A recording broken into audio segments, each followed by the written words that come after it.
Hi everyone, welcome to another episode of Veranda Talks. Today we will talk about the Star Trek TOS episode Shore Leave. And my guest today is Tommy of Trek Canon. But first, a note of the host of this podcast. I would appreciate if you like this video, subscribe to the channel and share it with your friends and family. And now for the episode. The USS Enterprise arrives at the planet in the Omicron Delta system. Scans reveal the planet is congenital, but that there is no animals or insect life of any sort. The crew is exhausted after 3 months of operations, so Captain Kirk announced shore leave for off-duty personnel. But first, he ordered survey parties to scout the planet. Dr. McCoy and Lieutenant Sulu form one survey party. They find a truly beautiful and peaceful planet.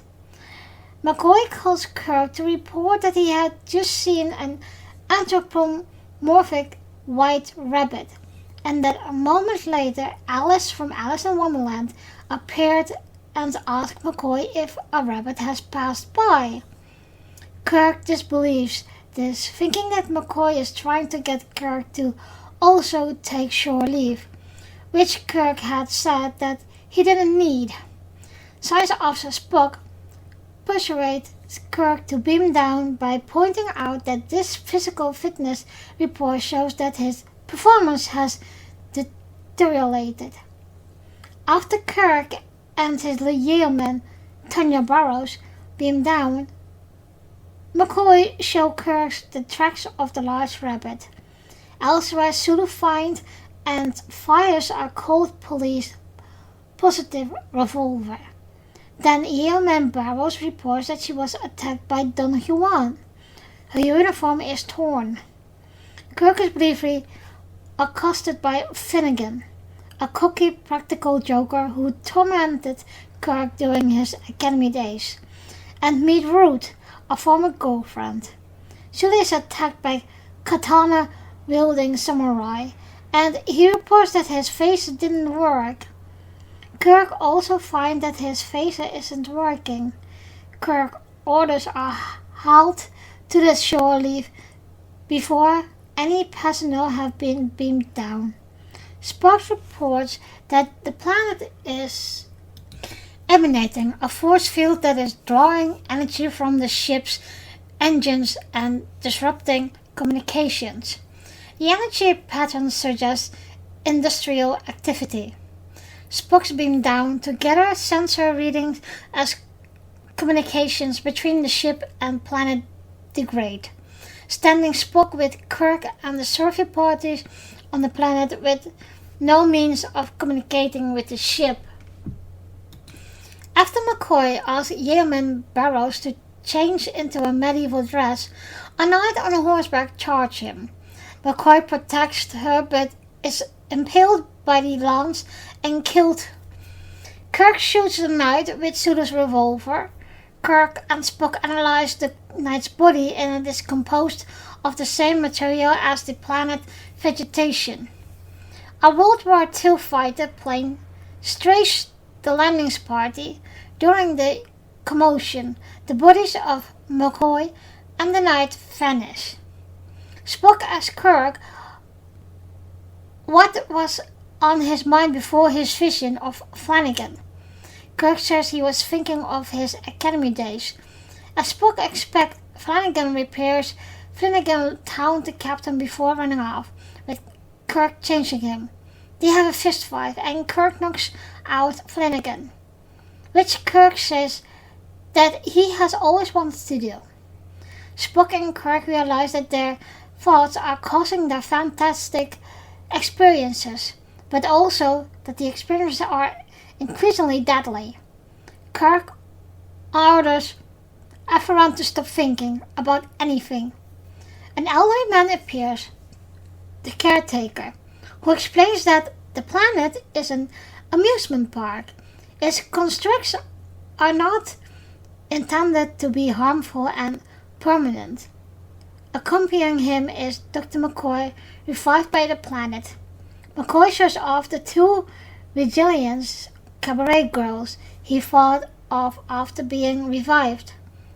The caretaker apologized for the misunderstanding and offers the planet services to the Enterprise crew, cautioning that they must choose their amusements carefully.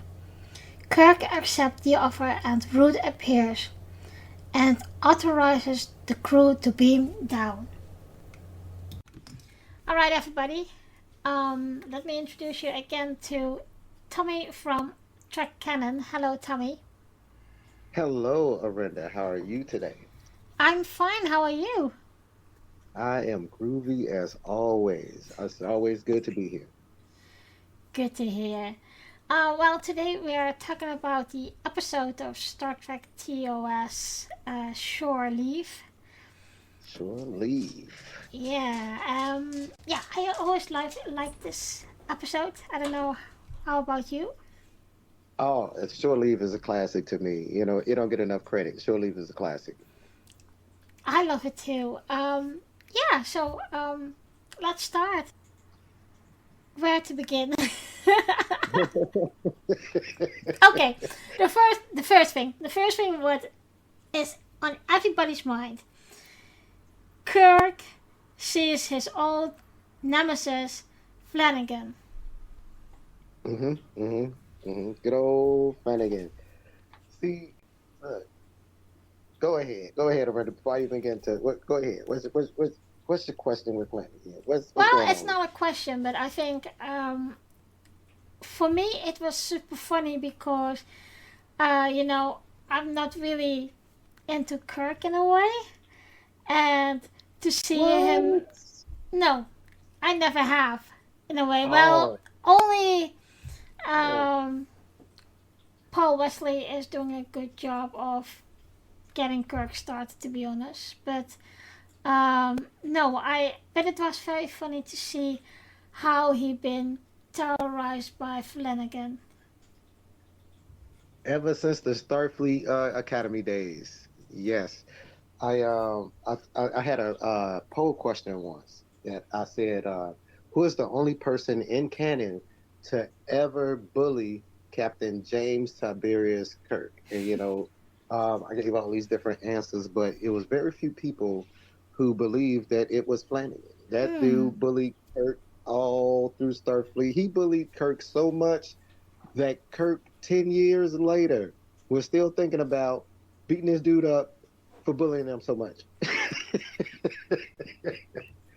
Only person in canon to do that. But wasn't me? But you know, I find Captain Kirk in this episode some kind of a tamed T. Kirk. Only in the end, when he wanted to have answers and he was frustrated, you could see the Kirk we know. Yes, well, so in this episode, right, as you know, Kirk is, they've been on some missions and everything, haven't had a lot of time to relax. So Kirk is kind of, he's kind of on edge. He's a bit tired. He's a bit worn down. He's a bit temperamental, you know.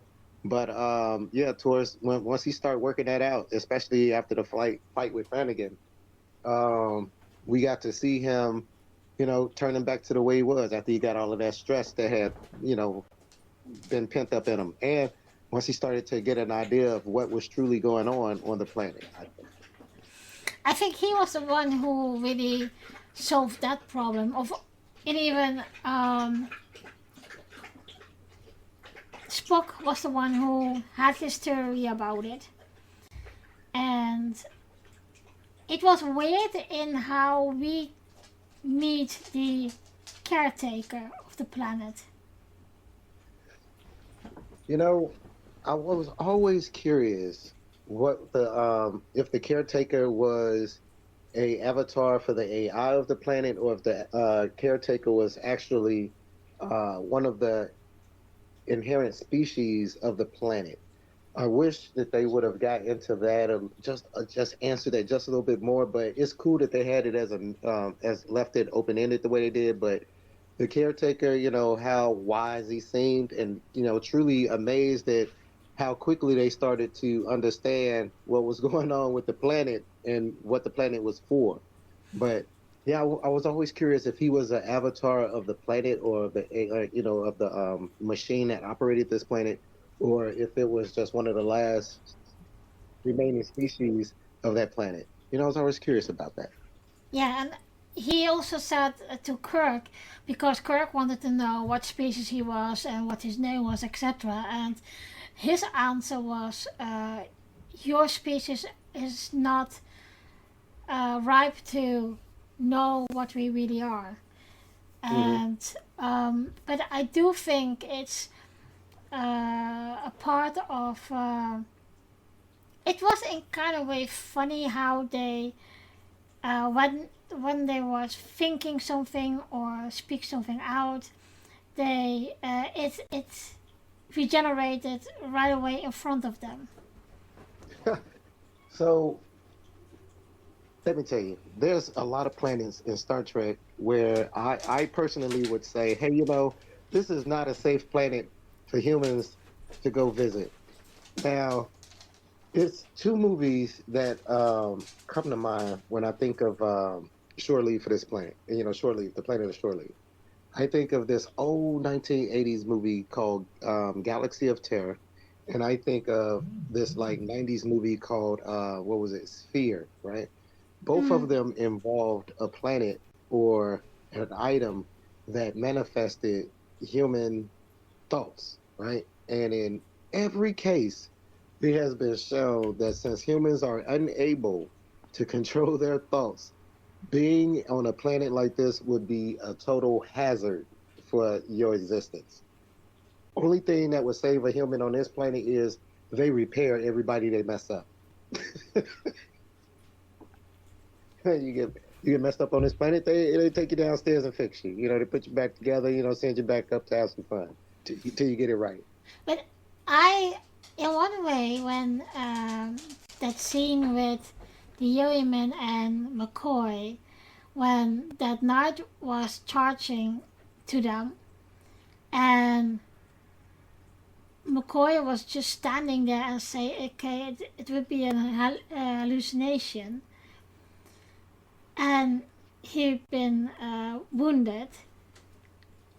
It was in kind of way a bit weird that McCoy didn't believe his eyes what he was seeing and thought it was a hallucination. Do you remember that Star Trek original series episode where those aliens put the crew of the Enterprise, the crew of the Enterprise in that Western tombstone with the earth and everything? Do you remember that? Yeah.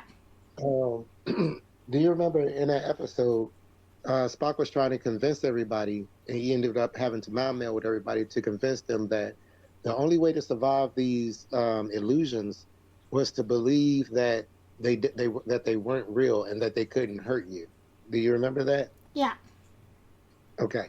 So I wonder which episode came first, because if that particular Western episode came first, then it would explain what you were just saying about McCoy's action. He was probably thinking, well, this thing, I know it couldn't possibly exist here. We did scans, all the scientific data. So this must be a product of my imagination, kind of like in that other situation. I wonder if the same rules would apply. But they didn't. They didn't apply like that. No, he got jousted. I know that this the episode of Shirley's is in season 1, episode 16. So, isn't that episode where you're talking about on a later time? I'm thinking it's from season 3, but I might be right.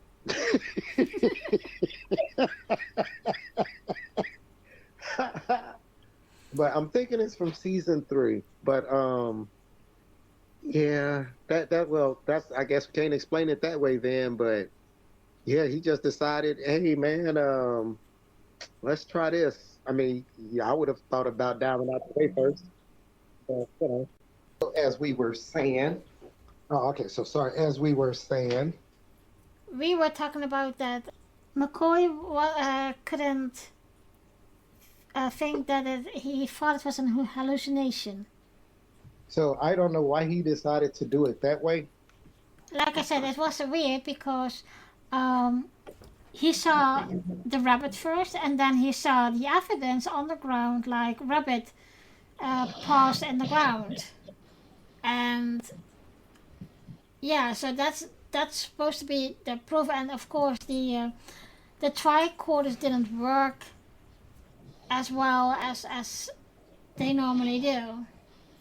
So I wonder, when they was doing you was talking about the tricorders, when they were scanning everything, right? Mm-hmm.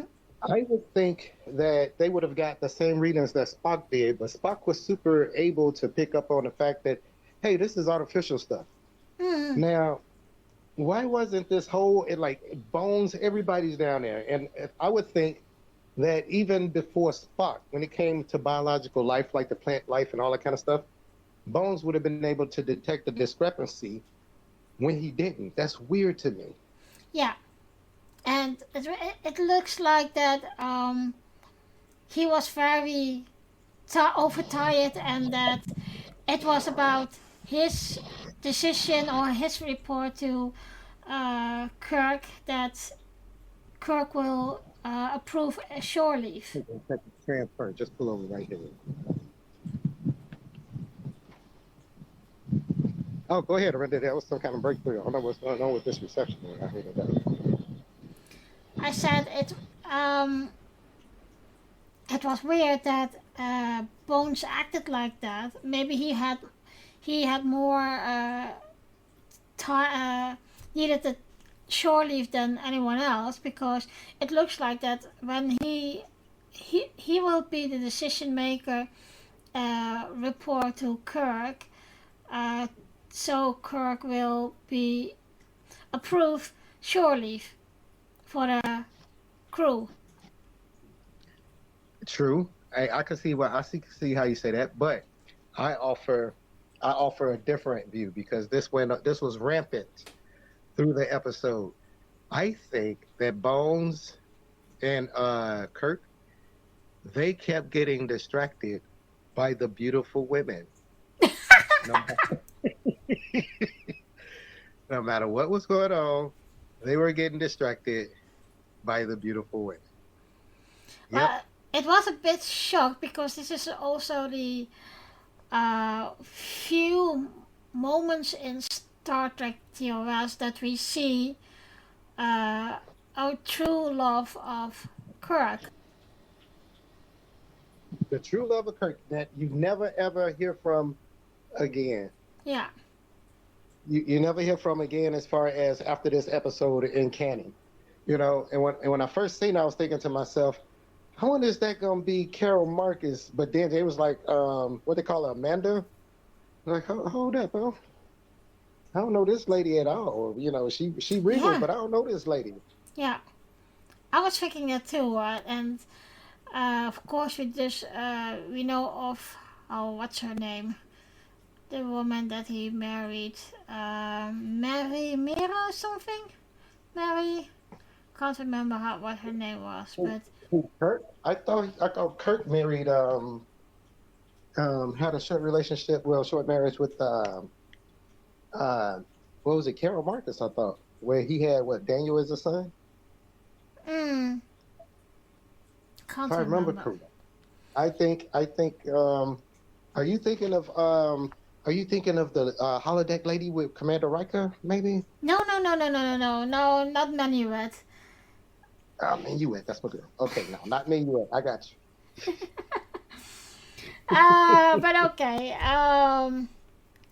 Let's see. We also see that Sulu has found an old pistol, and we all know that he likes weapons. And what the weird thing is that he started target practicing with that gun.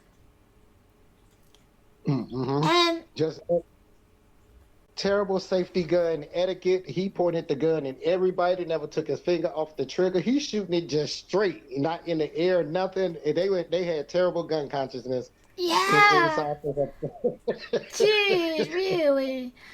I was really thinking, and you saw the reaction of Kirk and McCoy of what the hell is going on, and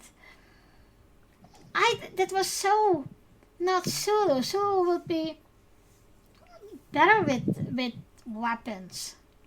I see. See, but I think that's one of the great things about the episode. It had comedy in it and everything like that. It had, at the intrigue of the episode, the science and all of that. Yeah, I like the comedy in it. It had intrigue. It had the mystery of what was going on. I thought it was a great episode. Yeah, me too. What was your reaction when we finally see Bones making advance to a woman? Where he was doing what with the woman? We see him interact with women because we never see that with him. When you do see it with them, when you do with the rare occasions where you do see Bones interacting with a woman, he throw on that southern charm. Yes. His accent get heavier. Oh, he get that little smile grin on his face, like, yeah, girl. Yeah, goofy grin of him, and yeah, it was actually nice to see it, but also with Kirk, because we know Kirk is in that way. He goes after every woman, but in this episode we see him, I don't want to say tamed back, but more like because he's so rude, I think he contained himself.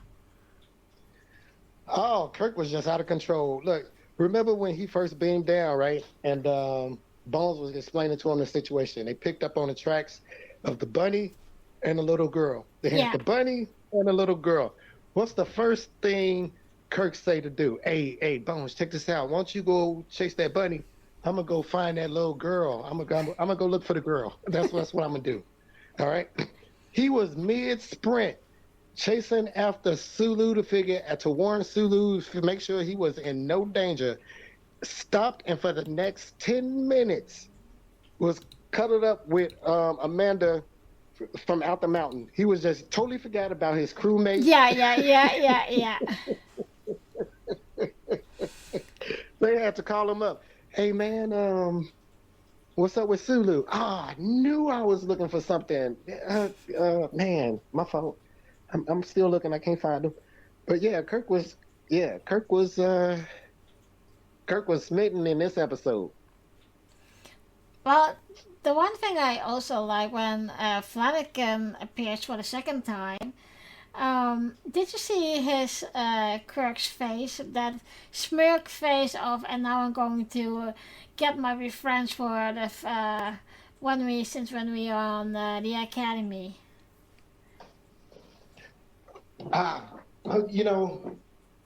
Where you was wondering what happened to him after the academy? No, when Flanagan appears for the second time, I was saying when Flanagan appears for the second time and Kirk smirks, and you could see him thinking, okay, Flanagan, now I'm going to have my revenge from all those years back. And then they start to tumbling and fighting and whatever else more. What was your thought about that you really could see, because I never thought somebody would terrorize Kirk. Well, see, if you look at it, right, when he sees Flanagan the first time, his Starfleet is trying to rationalize, wait, hold on. How is this dude that I know from 10 years ago on a planet that he shouldn't be on, because we never knew about this planet existing? You can see for a moment that he's trying to figure this out in his head. And then Flanagan runs over there and just hits him. You know what I mean? He runs right over there, smacks him in the face. And once he does that, he starts to think to himself, hey, I got the opportunity to do some high-speed stuff to you right now, right? I could get some anger off me, and in this process, I could probably find out some information about what's going on, because even through the fight, he was asking them questions, trying to figure out, hey, what's going on? What's the deal? You know what I mean? Mm-hmm. So I think, I think that even through that, although he was fighting, he was still having, he was still able to analyze the situation. And in one way, it was there was one moment that Flanagan was again teasing him with, "Oh, you're an old man now, and look at me, I'm still 20." And I was thinking, yeah, I can be an old man, but I have the experience, and you don't. And See, and go ahead. no, go ahead. And that also says something else about Kirk's character when dealing with things that he can't beat. You know, just like he did with the with the test. So here it is. He got this person in a Federation academy that just keeps bothering him, and the way that he explained those particular pranks that was pulled on him, that was he was getting hazed basically. And nowhere in it did it was mentioned that Kirk was like, all right, I'm going to go tell the commandants, or I'm going to try to get this person expelled, or, anything like that. It seemed like Kirk was basically like, okay, I'm going to deal with this. I'm going to try to fight back if I can, but this is basically something I need to handle with Finnegan. I wish I could have just hit him in the face, but because I was a professional or because I was scared or intimidated at the time about him, and like you said, now he has a lot more experience, especially when it came to fighting. Hey, I got the opportunity to kind of do both, get some explanation about what's going on, and get you back. So, I think that was an interesting dynamic they had with him. This episode also reminded me of the Gorn episode. Because of the area where they was fighting? I think so, yeah. I have no idea why, but yeah, it came to me of, that it reminded me of that episode. Yeah, so this probably my little 2 cents on that. The little area where they was fighting, the second time Finnegan showed up, they was fighting up there on the little rock face or whatever. Mm-hmm. All right. If you zoom back, right, that's probably the part of the mountain where Kirk picked up that boulder and threw it down there at the Gorn. Production wasn't all that good on the studio, so they had to reuse some footage. Yeah, but they did that with TNG too. They also recycle the props. Yes. What I'm wondering too is, would Kirk report back to Starfleet that it could be a shore-leave planet like Risa for Starfleet? If they would warn Starfleet about the planet? Yeah, but also keep the planet as a shore-leave planet like Risa. See, and that's what I'm saying. Because even if you briefed humans about, hey, listen, people, try not to be thinking about things that might kill you. Please don't do that. The moment you say that, they're going to think of something instantly that's going to get everybody in the area killed and have to get repaired. So I'm thinking that's one of them planets that they was like, look, we're going to have to come back here in about 200 years, after we learn how to do that color thing, sphere, circle thing that Dax be doing. We make it all one color, control our imaginations, because, man, even Spock, the most mentally capable person on the ship, he even made a tiger appear. Yeah. You know what I mean? So even somebody with the Vulcan mental fortitude that Spock got, man, he still can't even control what he's thinking about enough for it to Yeah, be but safe on the planet. was the tiger not be imagined by, I thought it was Lieutenant Rodriguez.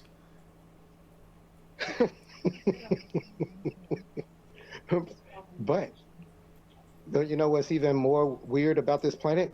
So say for instance, you imagine whatever it is, and it's the monster that's right there in front of you, or whatever it is that you imagine. The thing is that it's normal human tendency to now imagine even the worst of that. Oh, okay, now this monster is about to eat me, or this monster is about to attack me. It's never, oh, that's the cuddliest monster ever. And they go over there and, and the planet is like, oh, okay, this thing is supposed to behave in a nice cuddly fashion, like a targ or something. But now they're going to imagine, all right, look at the airplane. Hey, the airplanes used to, do this scrape and run where they start shooting at you. And then what's the next thing that happened? The plane did the scrape and run, try to shoot them. So, I think that Starfleet would need to. That's probably why we haven't really heard about it, in the future in canon. But really needs to outlaw that planet for a minute, right there, kind of like they do with Talos. Yeah, and talking about canon, how canon do you think this episode is? There's a lot of people who say that Star Trek: The Original Series isn't truly canon. And they say that because, I think they heard in one interview or something like that 1,000 years ago that Gene Roddenberry was given that he didn't consider it canon. Now, I don't know if they took that out of context because Star Trek was a labor of love for Gene Roddenberry, and it laid the groundwork for what we all know as Star Trek canon. So to be like, oh, well, this don't match up with this in canon, so now Star Trek the original series as a whole, well, it's not canon because of no. So we could go into Star Trek realizing we got infinite parallel universes, multiverses, realities, mirror universes, parallels that Worf was bouncing all through, future and time, all different types of things. But we can't reconcile that. In Space Seed, they said that Khan's eugenics wars was in the 90s, but in Strange New Worlds, they said it was in the 2000s. Really, people, that's what we finna trip about? No. I think that anything written for Star Trek under the banner of the people who are licensed to do it, and that includes Bad Robot and Alice Kurtzman, unfortunately, too. But we have to consider it canon. Mm-hmm. Yep. So is there anything that you say, okay, this is very bad in the episode? Let me see. I'm going to have to say the way that they portrayed the man in the episode. I would have liked to have thought that by that time that the women were capable. Like, for instance, Uhura. Yeah. I wouldn't imagine Uhura being the damsel in distress. You know what I mean? Yeah. You're down here on this planet, you have on a red shirt, which either means you're in communications or you're in security, right?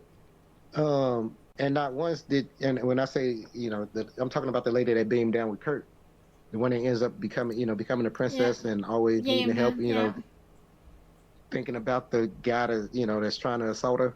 Look, she was just, anyway, but I didn't like that they had to, make the guys like, okay, well, just because a woman is around, I now have to kind of betray who my character or make the gentlemanly protective side of my character just so pronounced, whereas we forget about Sulu needing help, or we just gonna stand there and forget about the fact that this might not be a hologram. Man, this dude on this horse might actually hit me with a joust. You know what I mean? So it's decisions that they was making. And, Sulu, come on, man. Sulu, you finna just shoot a gun straight. You wouldn't do that with a phaser. It works under the same principle. You know what I mean? Now you're talking about the phaser. That moment that, I think that was the moment with, Don Juan. Firstly, Kirk had a phaser. But when he attacked the Don Juan, he was shooting with the pistol. What was really weird. Right. You shooting with the pistol instead of his. Matter of fact, no. It seemed like nobody used their phasers at all. You know, you have some episodes where they say one phaser can take down hundreds Mm-hmm. of people. Coming towards you. Mm. You know, but you'd be like, okay, well, why they not using this phaser against this one person? Or it's I'm gonna use the 6 shooter, and there was a lot of bullets in that gun. Yeah. Oh my God. It was a lot of bullets. It was a lot of bullets. I'm gonna have to just say that right there. They had a whole lot of bullets. Sulu shot like 4 or 5 of them, and then they shot at the night coming about Yeah. 3 or 4 times. Yeah, it was from a 6 shooter. Yeah. That was super weird. So And what about you? What did you think of how the guys were portrayed, or how the women were portrayed in this episode? well, it was like super traditional. Like what you say, women are weak, men had to be the brute or the protector, and it was really the roles that we used to know. You know what I mean? Ah, mm-hmm. Like Yeah. woman belongs in the kitchen and the men go working in one way. You know, that kind of thing. I gotcha. I gotcha. Yeah, you'd be like, okay, what? But I think overall, man, I was surprised that Kirk, even still, after experiencing what he did, decided to let everybody go on down Yes, to the surface. that was. I was thinking, dude, you just have been through this all, and you're letting still your crew down, and Yeah, maybe that he is safe saying, okay, it is an amusement, but think of uh, happy things instead of deadly things. I mean, like, hey, listen, everybody, have a good time, man. Only think of good things, man. Y'all think of anything else. Matter of fact, don't even worry about that sentence. Everybody just have fun. Nah, nope. Kirk was bogus for that one. Yeah, We was gonna have to leave. but it is so unkirk, you know. Right, but see, that's what I mean. Like when he first beams down, he stops the away team because he don't understand what's going on, and this even the potential that something could hurt his crew. He's like, look, I'm not bringing them down to this planet. But by the end of the episode, just because this caretaker dude came out talking about some this in the amusement world, but yet Dr. McCoy didn't die. This other dude, I mean, this lady didn't got shot by an airplane. Like, um, it's all kinds of things that could happen. And then y'all don't know how these people are repairing you guys. But that was weird, and in one way, it was also funny when Bones got back with those two women on its arm, and how the Yeoman was reacting on that. She just smashed him back. It was Right. so funny. I was thinking, yep, this is the first and maybe only time you see Bones into the woman in a romantic way, and then he get his ass fired by the woman he was in this way a bit of courting and show interest in. Exactly. He got embarrassed on that one, man. Can you imagine them meeting up later on the Enterprise? He trying to talk to her, and she like, man, what was you thinking, man? Standing in front of the house, the horse with the joust spear dude, man. What was you thinking?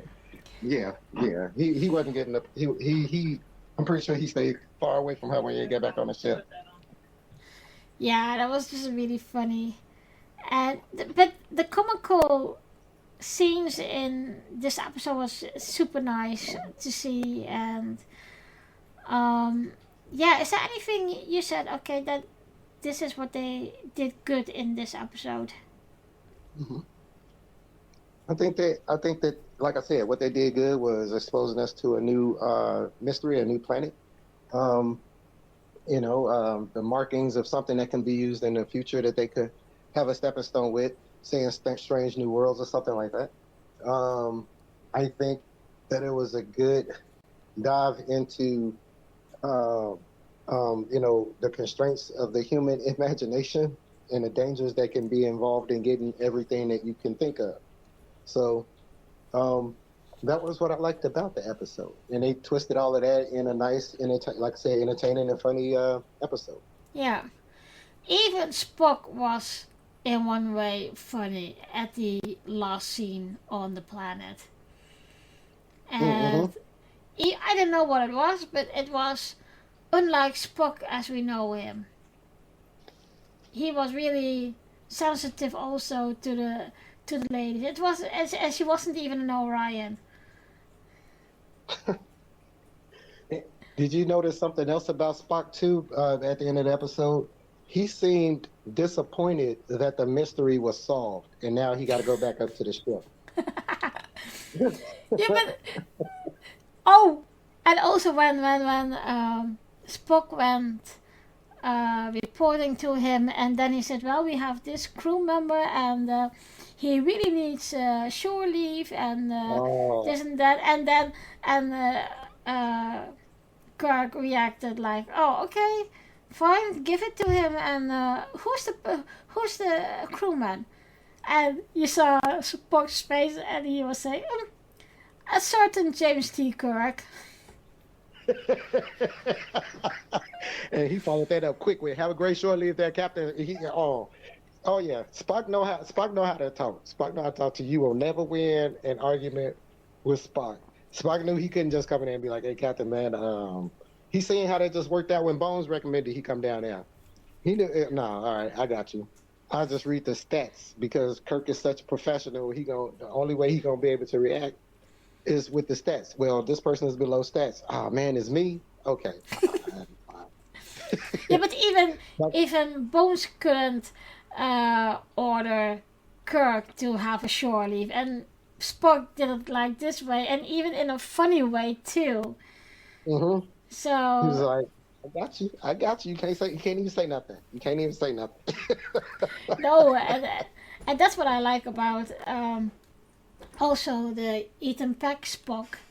You can see that he plays the younger version of Spock, and he in the period he is playing it, he had to find a way to cope with his emotions, as well as a human side as a Vulcan side. And I think in this episode you could see that yes, Spock can be very Vulcan, but Spock also uses his human side. Mm-hmm. And I think in one way, you remember that that episode that Bones, Kirk, and McCoy of Spock, they went on camping, and it was totally new for Spock, but he loved it. That was also a funny episode. Who would have thought that a Vulcan will be camping? Camping and singing camp songs. Oh, that was the nice thing about that episode of when in the Strange New World episode when Una and Spock for the first time meet, and then they went singing musicals. Oh, exactly. That was so fun. It's always nice when they throw just cool little relaxing, let your hair down episodes into it. Another great one, Data's Day. Oh, I love that one. Oh, exactly. You want to hear something funny? What's that? Well, two things. Well, you know that I'm going to get married in a few months. Congratulations, and yes, I do know that. We are going to our first ceremony. We're going to have two ceremonies. This one is just for us for the law, and then we have a spiritual ceremony next year. But this ceremony is a start. We're going to have a Star Trek ceremony for the law. And I'm going to wear my Dr. Crusher steampunk version. Oh, that's what I'm talking about. Wait, which version of Dr. Crusher? Steampunk. Oh, yeah, I think I remember seeing that post that you made about that. Steampunk Yeah. Dr. Beverly Crusher. And the funny part was, the second part in there is, well, I'm an American tap dancer and my partner is a Irish dancer. So what we're going to do for our opening dance is a piece of called training taps. So it is first the American tap dancers against the Irish tap dancers, and then they're going to trade taps, and we're also going to dance in our Star Trek uniforms. Wait. Tap dance in a ballroom. No, not in a ballroom. But back to you I with love the way my. you said that. No. But Okay, that okay. is like the dancing doctor from Data's Day. Right. Okay. And when did I meet her? I met her in 2019 because she was on Destination Star Trek. And I already had somewhat of the steampunk version ready, but I also was wearing my tap shoes. And Okay. I came to her booth and I had her for an autograph, and she loved it, and we took a selfie, and then she saw my tap shoes hanging on on on my middle, and she said, "What? Dancing doctor?" I said, "Yeah, dancing doctor, you know." And then we start talking about tap dancing, etc., etc. All it was, she is so nice. She's really nice, but most of the Star Trek actors are very nice. That's what I've heard. That's what I've heard, that they were really good, really great with the fans, and really, nice people. Yeah, I think also that they are very thankful for that, for the whole fandom. And there were some of the actors from Strange New World who just coming into Star Trek, and they say, I have never in my entire life have seen a fan base as this. And I believe that was when Discovery Season 2 ended, and the whole Trek world was petitioning for Anson Mount to get his own series. Oh And yeah. I remember that he was saying on Twitter that I have never in my entire life had fans like this, and so I feel so loved, and etc. And he was just, because he was doing another program, and they had there was lunchtime, and then he saw this whole petition for him getting Pike get his own series, and yeah, he was very moved by that, and he said, "Oh, I have never in my entire life have seen a fandom like this." And You know, that's typical of Star Trek fandom. That was exactly what they did when after season 2, when the original series aired. yeah, The fans got together and wrote a lot of letters to make sure that they could get back on TV. yeah, Even with phase 2, which ended up becoming the Next Generation. So, if you like, before Anson Mount got into Star Trek, he was a Marvel character, Black Bolt, if I remember correctly. And the series that he was in, as big as the Marvel fan base is, it still didn't hold a candle mm-hmm. to the Star Trek fan base. We are very supportive, usually for a lifetime, of people who even make one appearance in Star Trek. It's we as Trekkies, it seems like we have like the characters, we've talked about this before, like the characters is actually family. So, It is. it is an awesome fan base. Yeah. Talk about Kirk again. What do you think about how Paul Wesley is portraying the young Kirk? Okay, right. Oh dear, now it's coming. Oh, okay. Now I keep having to remember that this is Lieutenant James T. Kirk. I Hmm. have to I have to always remember that. That would be kind of like, me trying to, compare what people think of me now as opposed to what people thought of me 11 years ago. It's going to be probably two vastly different things. That being said, I think that he is getting a lot better at the mannerisms that Kirk has, the sense of humor that Kirk has, the ability to switch from uh, joking to serious, and we need to hurry up and handle this, the right way.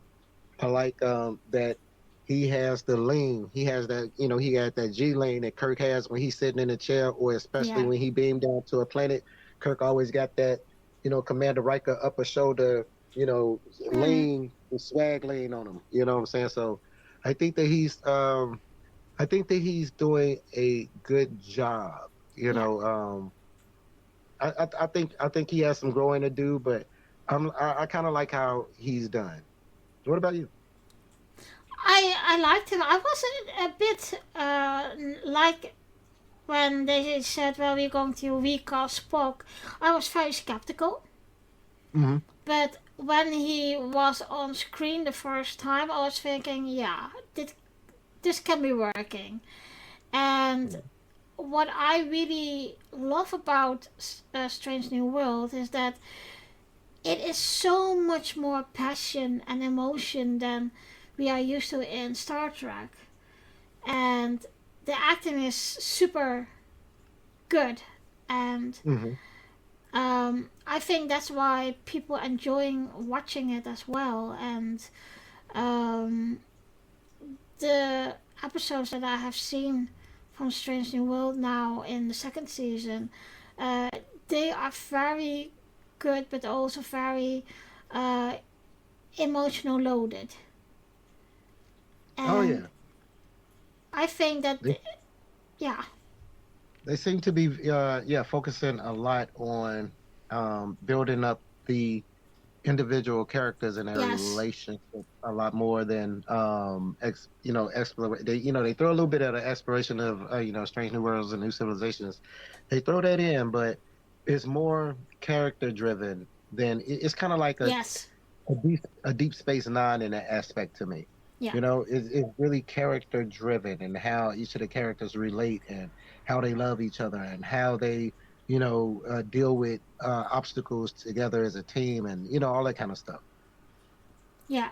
I think so too. Yeah, but it is in one way very nice to see that they do some of the backgrounds and how the characters are, and because now I have more the feeling of it's the crew is more a family than what you would say in TOS or TNG.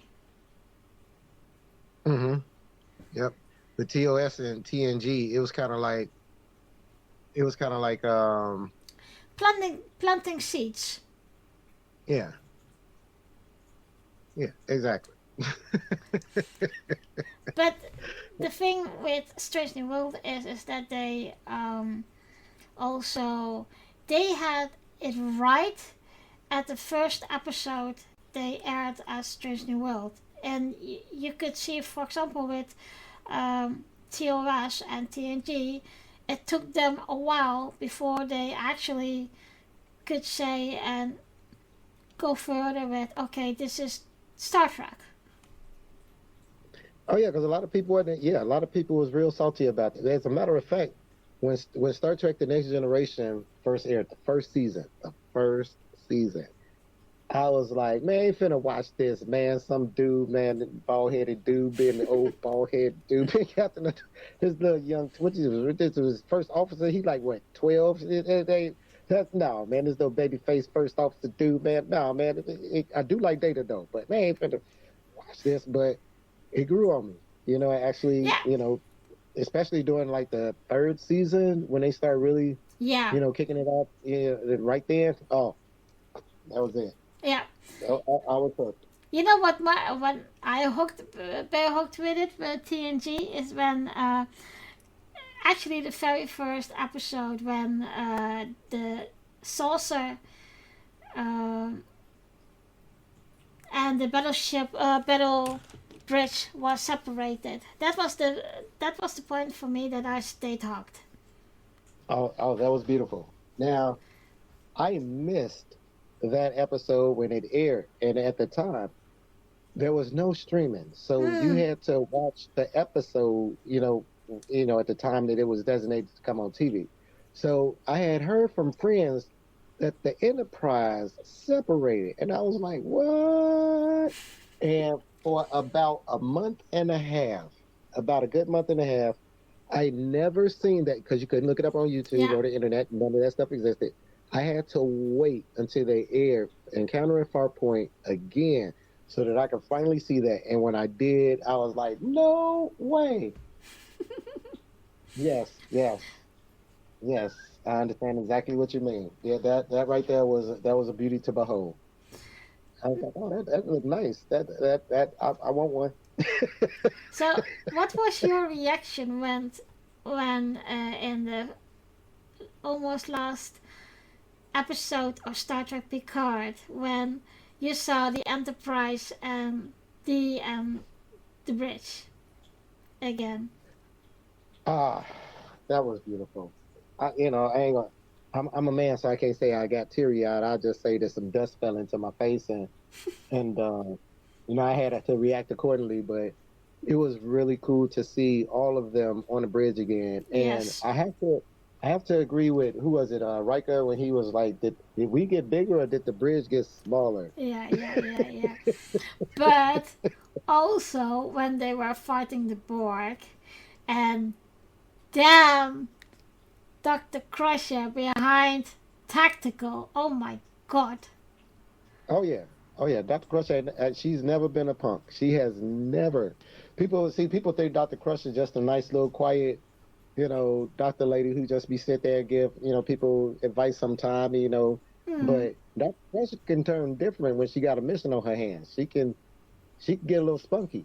That ain't the first time she had to deal with the board. She had to deal with them before several times.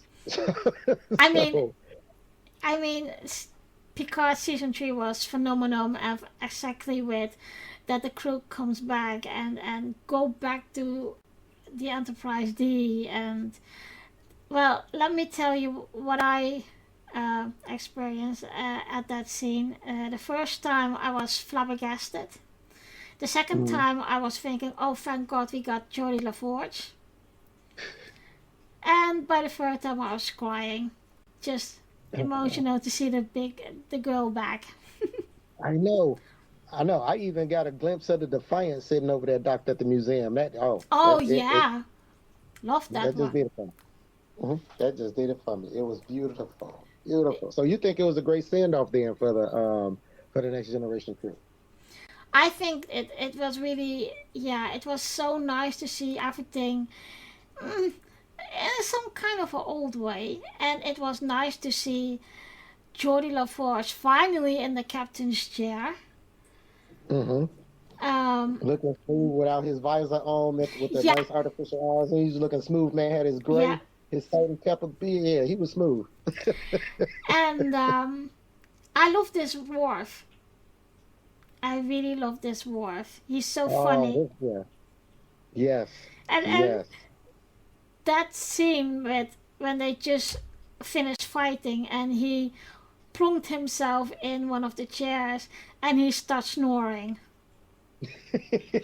Oh my god, I laughed so hard. He kept talking about during the whole season. He talking about I'm a pacifist and everything like that. He didn't kill everybody from the surface of the planet to the village to the ship to the space station. Days from space. He didn't hit everybody with all the most violence, all the while talking about, oh yeah, I'm a pacifist, man. I didn't found Zen. I'm cool, man. I don't embrace violence no more. I Next scene.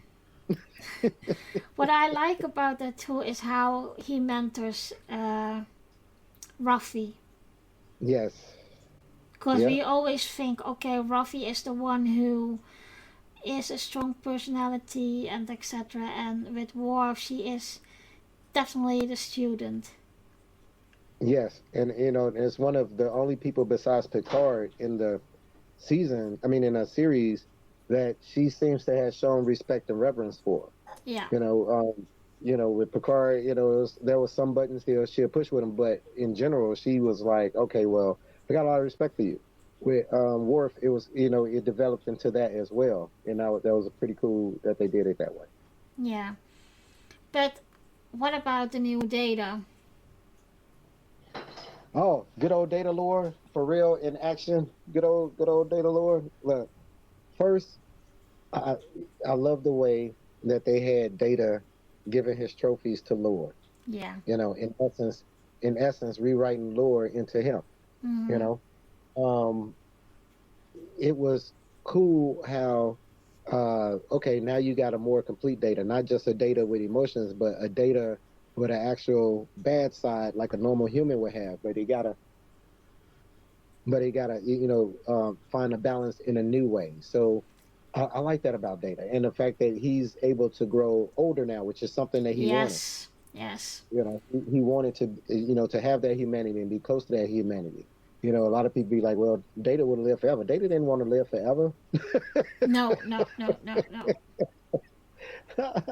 No, Data didn't want that. That was the least thing Data wanted. Data wanted to be human, and he didn't give a lot of thought to that. So he knows the physical limitations and the short lifespan and all of that. But he was still like, hey man, I want to be human. Yeah, he So always it's have. yeah. That reminds me also of that movie with Robin Williams, that he was also a robot, but he wanted to become human. And a few minutes after his passing, the council told him, okay, yes, we are going to agree, and you are a human now. What's the movie's name? The bio. Bicentennial now. Yeah, yeah, Hmm. that one. Great movie. Yeah, Great movie. Yes, great, great, great movie. One of Robin Williams' finest. yeah, exactly. Um, but coming back to Data, I really love his humor as well. Oh yeah. Data was funny when he wasn't even trying to be funny. That's Yes. always been something established. Data, just the antics that Data and the way Data starts, looks at things and handles the things to be so intelligent, he could have a real immature approach to some things that you just gotta find just funny. Hmm. You just be like, oh yeah, as much as this dude knows, as how powerful this dude is, as many computations as he do it, this dude still can be a kid in certain things. He could just be a little 5-year old in certain things, and it's a certain humor of innocence that goes with that. You remember that scene when they, for the first time, reactivating him again, and they were telling him that uh, what's her name? They took over the bridge, and then he was rewriting everything and put the control back to Geordie in the engineering room, and he said something. I can't remember exactly what he said, but it was so super funny that I was thinking, "Oh God, this is the Data we always liked." I can't remember what he said. It was something in the line of "you mechanical idiots" or whatever, and yeah, it was just so funny, and that's why uh, yeah, I like Data in Picard a lot. And also when Geordie was in at his old station and Data was on his, and there was something um, that Geordie said in the line of, "I hope we not going to die," and there was something a maneuver that they had made, and Data answered, "Well, uh, I hope we die quick." With other words, okay, if we die, I don't want to get hurt or feel the pain. Mm-hmm. Mm-hmm. What did you think of that, the Borg Queen again? Because that's and that's what that was the sad thing of this all. Uh, it was the old Queen Alice that we know, Mm. and 2 months later she passed away. Yep. Sorry And to hear. yeah, but how did you look when you saw her for the first time again and so differently? Like, yeah. Well, okay. So they say that the Borg had become the way they did because of that neurolytic agent that Janeway had released back in Voyager, right? Mm-hmm. And I was thinking to myself, hold on. Didn't they have a sphere that had adapted to that neurolytic agent? Yeah, the sphere got destroyed, but if one sphere is able to do it, that means other spheres or cubes was able to do it as well. So in essence, you would think that there would be a collective that was dying because of the neurolytic agent, and you would have a group of the collective that separated from those guys, right? That either formed a new collective or just existed as the normal collective, with just just basically leaving all those guys to their own thing, like they did all the time in Voyager. Voyager used to run up on ships that the collective disconnected from many a times. Just floating out there in space, messed up for whatever other reason or not. And I remember specifically one of those cubes, the one that they found the Echeb and his companions on, the board kids.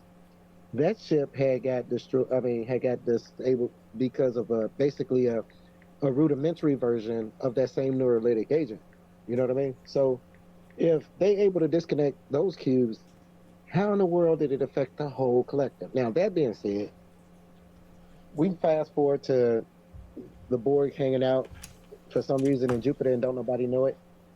And to see her the way she was, and to see the collective the way it was, and to find out that the collective is working with the changelings, even having to have done something like that instead of just straight assimilating them in the first place. It it, it it's weird how the mighty have fallen. We'll put it that way. How did You know. you? Yeah. Oh, go ahead. How did I what? Um. Well, we see in Picard that the Borg have a new technique of assimilate people. Mm-hmm. Um. How? What is your thoughts about that? So, all right. Whenever the Borg used to come on, whenever the Borg name was mentioned back in like the TNG days, it was with, oh man, the Borg, oh like that was like one of the most boogeyman type species that you could, talk about. One of the things I thought made them so scary to me was their tubules. All Mm. right. So these people, you can shoot at them, do all this stuff, man. They will keep coming. They will keep, just like you explained them, they will wear down all your defenses, man. Go through all of that, man, and adapting to everything you do, just so they could come over there and grab you and stick you with the tubules, right?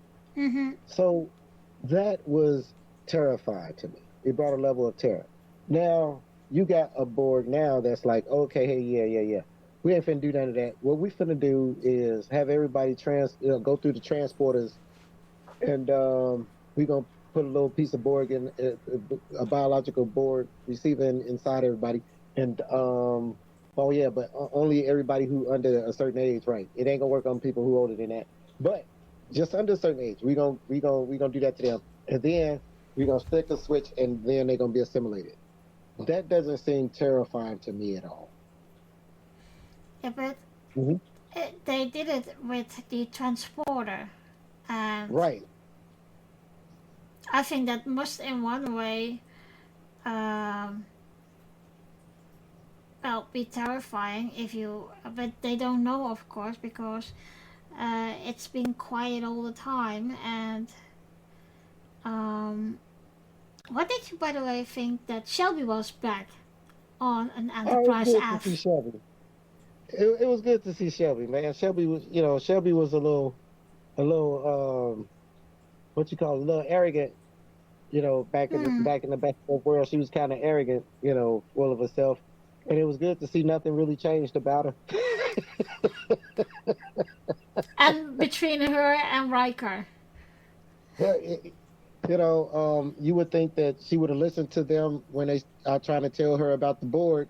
You would think Hmm. that Shelby would have listened to Picard and Riker of all people. Hey Shelby, what's up? Yeah, remember a long time ago we barely survived the board, but we came up with some great ideas. Yeah, we got to do that again today. You would think that she would have been like, "Oh, okay, let's do it." No, no, no. But it was good to see her. It was good to see Ro. Yeah. You know, Oh my God, that was it was very sad how they uh, just have that for a few episodes, and oh my God, it reminds me back from when she became Marquise. yeah. But see, it was good that they even brought her back because the Marquis was supposed to have got wiped out by the Dominion. So it was cool how they explained why she wasn't wiped out because she basically had got captured by Starfleet. So I think it was a good explanation of how to bring her back. But it was cool to see her because in canon prior to that, she was dead. Mm-hmm. Yeah. That but I also think it's very. It was nice to see that she gave her Bajoran earring to Picard, Hmm. and she got all the information in there. And well, I think it was still same old role, you know. Oh yeah, it was still the same old road, just a little bit harder. Or as Janeway say, more pragmatic. But it was the same old road at heart. She's led by her own sense of morality, her own sense of ethics. So, what do you think about Jean-Luc's son? That he is incorporated because he got this thing from his dad, and then he went back to the Borg, and he thought he could um, destroy the Borg with what he is and what he had. I don't know what he was thinking on that one. Um, for them to have introduced the book, because like I said, I thought they was going with more of a pirate thing because of the fire and the red and all that kind of stuff. But all right, at the last minute we're gonna switch it to the green with the board, but that's all right. But that being said, everybody's telling you, hey man, you're not a match for the board queen, man. You shouldn't go over there. And your first idea is, yeah, I'm gonna go over there because with my one phaser, and I'm gonna bring the Borg to their knees. No, man, you finna get assimilated. What are you thinking? You ain't Janeway. You finna get assimilated. Yeah, it was. In one way, it was nice to reconnect it with of he being the part of bringing Picard and Crusher back together.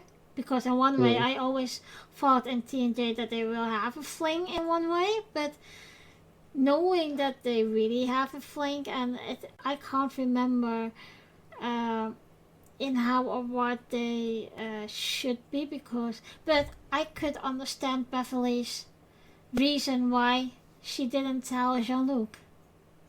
Oh yeah, that was an outstanding reason she didn't tell him he had a son. Yep. Exactly, yeah. So, the rating on IMDb for this episode is a 7.4. What would you rate it? I don't know, for shore leave, Yeah. I think I would rate shore leave out of 10. I think I would give it, yeah, I think I'd give it a 7. I think that's pretty accurate. I think that's a pretty accurate thing. 6, 7, at the high, yeah. I Yeah, can agree with that. yeah, I'm at that point too, like a 7, so yeah, it was in one way a good episode. Hmm. Well, It was not like a nice, entertaining, funny times. Splitter. We meet some new people. yeah, It was cool. yeah. Well, Tommy, thank you very much for joining me and for this lovely conversation again. As always, we have a blast doing this kind of stuff. This Yeah, it's a bit long again, but okay, that's us.